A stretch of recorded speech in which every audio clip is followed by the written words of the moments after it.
Hello friends, it's Kayla. It's time for my second quarterly update of the year.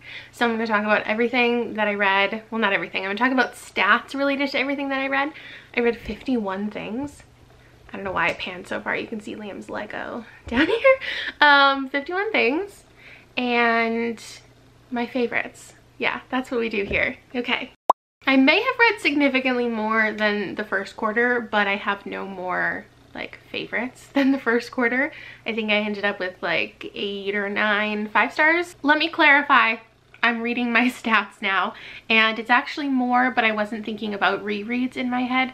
But technically, including all of my rereads, I read 15 5-stars, 11 4-stars, 7 3-stars, 9 2-stars, and a 1. And then there were some things that I didn't rate. And I think some things are actually missing from this stack because I don't know where I put my childhood rereads once I've read them. They just vanish. So of those 51 things, 26 were rereads. I did a childhood favorites. I just reread some things for fun. I read some of my questionable favorites. And then the rest were brand new to me. 23 adult, and the rest were YA and middle grade. And then for genres, the most of what I read was contemporary, which includes like all of the middle grade. I have like 10 books in the Georgia Nicholson series, which accounts for a good portion of the 18. That's how math works, Kayla. 14 fantasy, 5 short story collections, 4 sci-fi, 4 thrillers, 4 nonfiction, 2 horrors, 1 play. I think some things might be missing from there too. I don't know if this math adds up, but I was gonna say we do our best. No, I don't always do my best. That's about what happened in the last 3 months. April, May, and June, what my reading life looked like. Now my favorites. I get to tear apart this beautiful stack. Ah! No. Oh my God.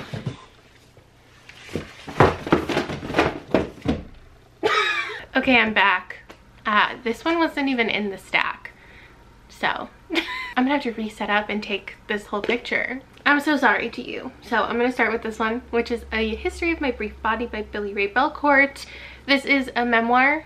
It's a series of essays or thoughts. I feel like I fail every time I try to explain this, which is also why I feel like I've talked about it so much before that it doesn't even feel like it's supposed to be in this stack. Like, this feels like forever ago, but it talks about his experience just like in life growing up.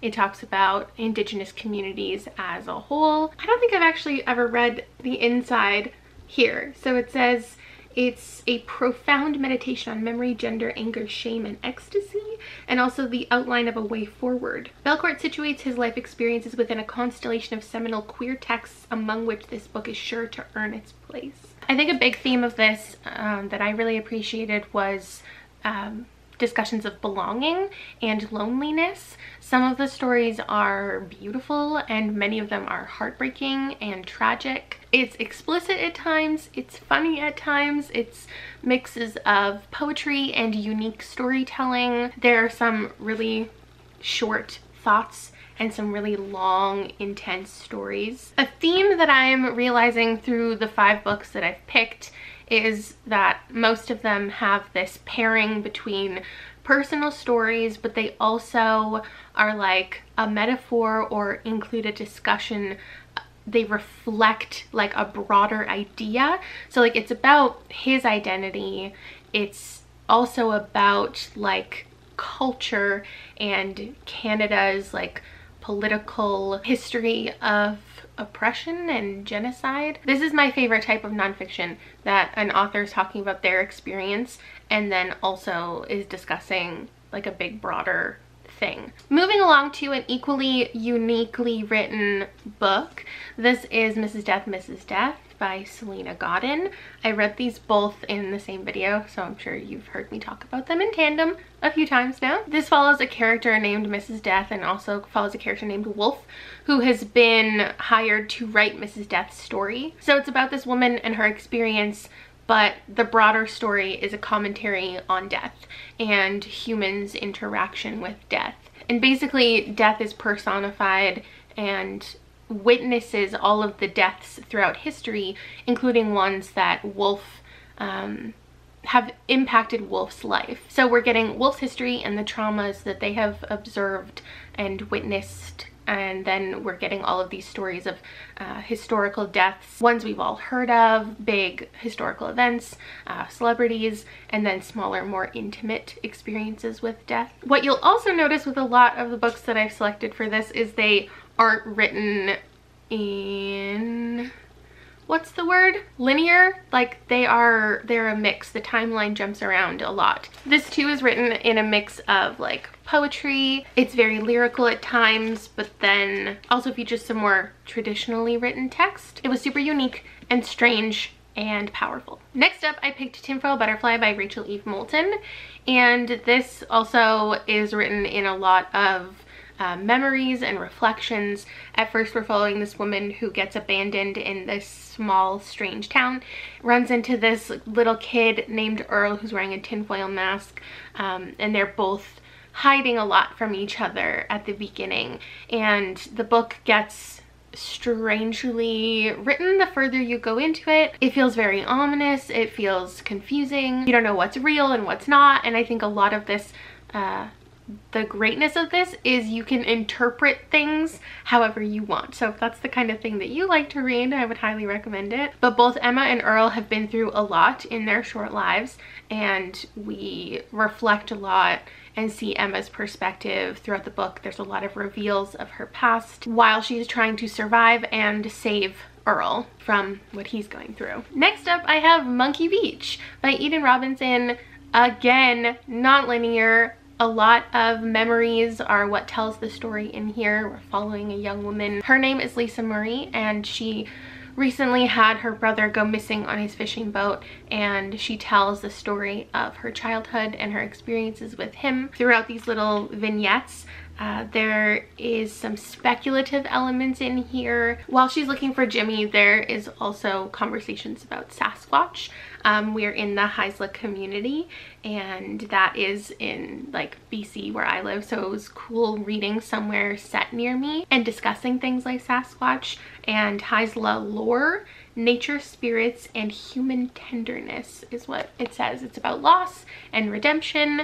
Again, this is a mix of lighthearted stories and also really dark experiences. I loved the writing of this. I don't know if you could call it direct to reader, but basically she's teaching you a lot of things throughout the book, and just the way that things are being explained, I really enjoyed. I don't know how to fully express that, but just the way that she described where locations were, and like if you're looking at a map and you drag your finger across here, you'll find this. And I just really liked how the story was narrated. So that's that book. And then I'm having a hard time choosing between these two because they're my highest rated short story collections.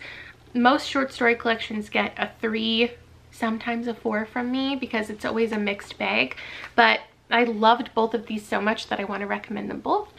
This is That Way Madness Lies, edited by Dahlia Adler, and this is Love After the End, edited by Joshua Whitehead. This is one of my favorite short story collections of all time. I know it's really hard to find now or out of print. It's called Love Beyond Body, Space, and Time.